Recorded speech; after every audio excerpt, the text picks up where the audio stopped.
Tudo bem, galera? Professor Vilásio. Hoje nós vamos ter uma aula de Química para o segundo ano. Nossa primeira aula em forma de videoaula.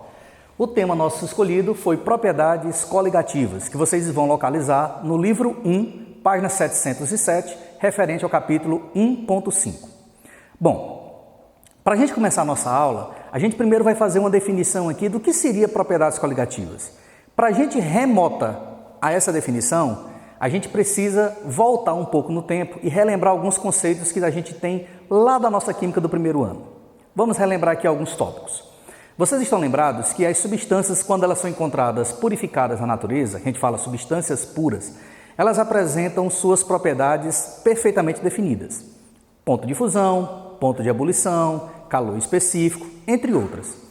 Essas propriedades, elas são únicas para uma determinada substância, ou seja, na natureza, duas substâncias diferentes não podem apresentar as mesmas propriedades específicas. No caso dos líquidos e dos sólidos, essas propriedades elas vão ser mais evidentes no nosso estudo. Principalmente por quê? Porque quando a gente trabalha com líquidos puros, esses líquidos apresentam suas propriedades definidas. Mas quando nós adicionamos qualquer outra substância a esse líquido puro, essas propriedades elas vão sofrer uma alteração. Essas propriedades, uma vez alteradas, é o que nós chamamos de propriedades coligativas. Bom, no caso específico do comportamento entre substâncias puras e soluções, a gente pode evidenciar na preparação de determinadas soluções no nosso dia a dia. Por exemplo, se vocês observarem em casa, vocês podem até fazer isso de uma forma bem prática, se você colocar ao mesmo tempo em duas cubetas ou em dois recipientes e colocar ao mesmo tempo dentro de um congelador ou de um freezer, um recipiente contendo água isolada, água pura, ou por exemplo água de torneira, vamos considerar assim que a nossa água de torneira seria uma solução, mas que apresenta determinados minerais dissolvidos. Se você pegar essa mesma água de torneira e adicionar muito mais açúcar ou muito mais sal a essa água, você vai observar que as propriedades vão ser bem diferentes, ou seja, a água sozinha, apenas de torneira, ela vai se congelar com uma temperatura X, enquanto que a água de torneira adicionada com açúcar ou com sal, ela vai congelar a uma temperatura Y, ou seja, elas vão ter tempos de congelamento diferentes, porque as temperaturas serão diferentes. Partindo desse princípio, a gente pode considerar que essas propriedades foram alteradas, tá certo? Nesse caso, eu não estou comparando uma substância pura com uma solução, eu estou comparando duas soluções.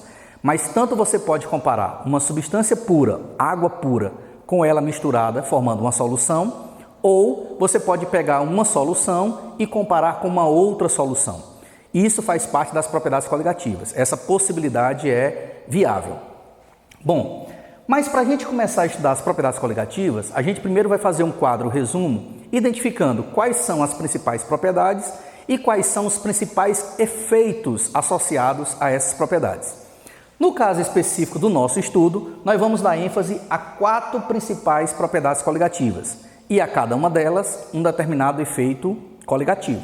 São essas as propriedades: pressão máxima de vapor, temperatura de ebulição, temperatura de congelamento e pressão osmótica. Para cada uma delas, existe um efeito coligativo associado. No caso da pressão máxima de vapor, o efeito coligativo associado é chamado de tonoscopia, tonometria, mas também pode ser chamado de efeito tonoscópico. Aí vai depender muito do material que você vai utilizar para fazer a sua revisão. Você pode encontrar esses 3 termos: tonoscopia, tonometria ou efeito tonoscópico. No caso da temperatura de ebulição, o efeito associado é chamado de ebulioscopia, mas você também pode encontrar nos livros efeito ebulioscópico ou ebuliometria.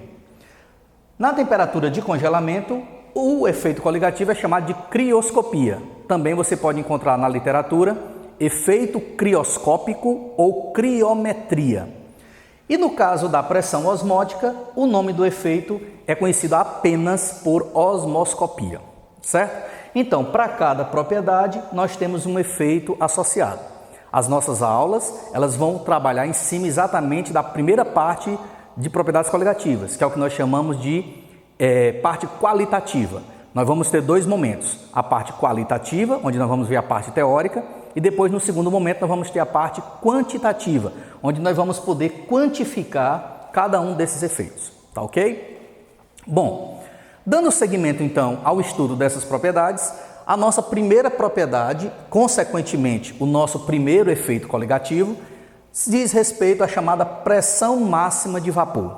Professor, o que seria pressão máxima de vapor? Por que esse termo pressão máxima de vapor? Vamos compreender da seguinte forma.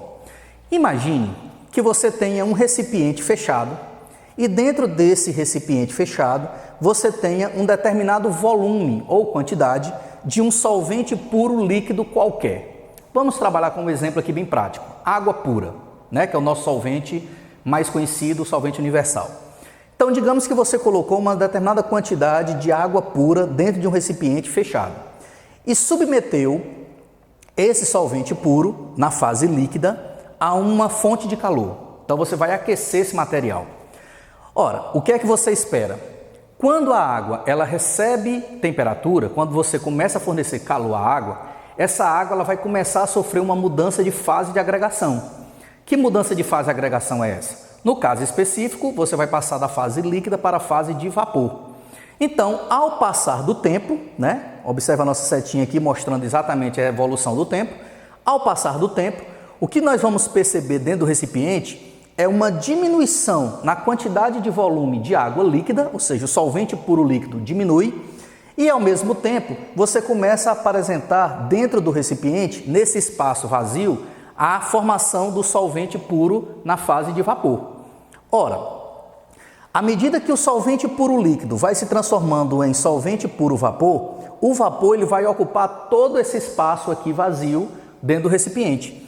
Com o passar do tempo, o que é que você espera? Que ocorra uma saturação de vapor dentro desse espaço. Lembrando ao que nós falamos aqui anteriormente, o recipiente é hermeticamente fechado. Então, se o recipiente é hermeticamente fechado, esse vapor não tem como sair e a pressão externa não tem como agir sobre esse solvente puro líquido dentro do recipiente. Então, o que é que você espera que aconteça? Esse vapor ele vai começar a se condensar, à medida que ele vai se afastando da fonte de calor, ele vai resfriando e ao resfriar o vapor, nós já sabemos que ele retorna para a fase de agregação líquida. Então, esse vapor ele começa a se resfriar e retorna para a fase líquida. Durante um certo tempo, vai ocorrer uma mudança entre a fase líquida e a fase de vapor. Ou seja, à medida que uma quantidade X de moléculas de solvente puro líquido se transforma em X moléculas de solvente puro vapor, ao mesmo tempo, essa mesma quantidade de vapor retorna à fase líquida. Então, vai chegar um momento em que esse movimento ele vai ser tão rápido que ele é imperceptível ao olho humano, ou seja, você não vai ver alterações macroscópicas dentro do recipiente. Então, quando isso acontecer, você diz que foi estabelecido um equilíbrio entre a fase líquida e a fase de vapor. Bom, retornando aqui ao nosso esquema, vocês observam que essas setas eu estou representando exatamente a pressão que o vapor exerce sobre o líquido que resta dentro do recipiente. Quando essa quantidade de vapor e essa quantidade de líquido ela entrar em equilíbrio, então você diz que foi atingido o chamado equilíbrio líquido-vapor. Uma vez atingido esse equilíbrio líquido-vapor, o nome que você dá a essa pressão que o vapor exerce sobre o líquido remanescente é o que nós chamamos de pressão máxima de vapor. Então, para que você entenda a partir dessa nossa aula, que a pressão máxima de vapor nada mais é do que a pressão máxima que o vapor exerce sobre o líquido puro remanescente, uma vez estabelecido o chamado equilíbrio líquido-vapor. Professor, mas fale mais um pouquinho sobre essa pressão máxima de vapor. Como é que seria essa pressão máxima de vapor em relação às substâncias puras de um modo geral? Bom, a primeira coisa que a gente tem que guardar na nossa cabecinha é cada líquido puro, ou seja, cada substância pura tem suas propriedades conhecidas, específicas. Então, cada líquido puro vai ter a sua pressão máxima de vapor. Mas essa pressão máxima de vapor, ela pode ser influenciada por alguns fatores. Que fatores seriam esses? Os principais são temperatura, pressão externa, volatilidade e as chamadas forças intermoleculares. Então vamos analisar como é que seria cada uma desses fatores influenciando na pressão máxima de vapor.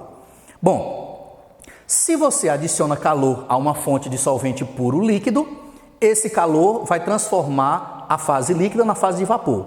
Teoricamente, nós podemos fazer a seguinte associação: quanto mais calor eu forneço a um líquido, mais rápido ele vai evaporar. Se esse líquido evapora mais rápido, ele produz mais vapor. Quanto mais vapor for produzido, a pressão que ele vai exercer sobre o líquido passa a ser maior. Então a gente pode tirar a seguinte semelhança: quanto maior a temperatura fornecida ao líquido puro, maior vai ser a quantidade de vapor exercida pelo vapor sobre o líquido remanescente. O segundo fator seria a chamada pressão externa. Então vamos imaginar agora que você não tem um recipiente fechado, você tem um recipiente aberto. Imagine duas situações: uma pessoa que esteja fervendo um determinado volume de água numa montanha, onde a pressão externa é menor, e uma pessoa que esteja fervendo a mesma quantidade de líquido ao nível do mar, onde a pressão é maior.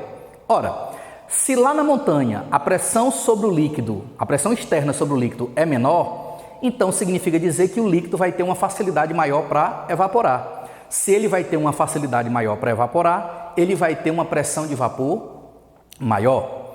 Já no caso da temperatura ao nível do mar, você vai demorar mais tempo para poder conseguir ferver esta água. Então, eu vou precisar fornecer uma temperatura maior, porque a pressão externa agindo sobre o líquido é maior. Então, eu vou ter uma dificuldade para poder fazer esse líquido ferver. Se esse líquido vai ter uma dificuldade para ferver, ele vai produzir menor quantidade de vapor. Consequentemente, a pressão de vapor diminui. Então, a gente pode tirar a seguinte relação: quanto maior a pressão externa, menor vai ser a quantidade de vapor produzida, consequentemente a pressão de vapor diminui. Como é que seria a ação da volatilidade sobre a pressão de vapor? O que são líquidos voláteis? Líquidos voláteis são aqueles líquidos que têm uma facilidade de evaporar a uma temperatura ambiente.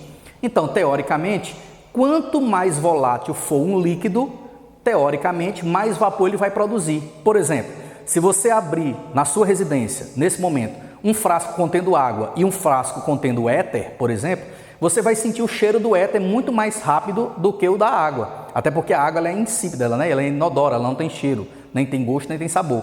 Então, o éter, por ter essa característica, você vai conseguir cheirar o odor do éter muito mais rápido. Por quê? Porque o éter vai ter uma facilidade de evaporar, assim como o álcool, assim como o clorofórmio, tá certo? Então, a gente pode dizer que a volatilidade, ela influencia a pressão de vapor da seguinte forma: quanto maior a volatilidade, maior a pressão de vapor. E por último, qual é a relação entre as forças intermoleculares e a pressão de vapor? Ora, a gente sabe que as principais forças intermoleculares, de polo permanente, forças de Van der Waals, pontos de hidrogênio, a gente sabe que quanto mais fortes são as forças intermoleculares, mais ligadas ou mais presas umas às outras as moléculas estão.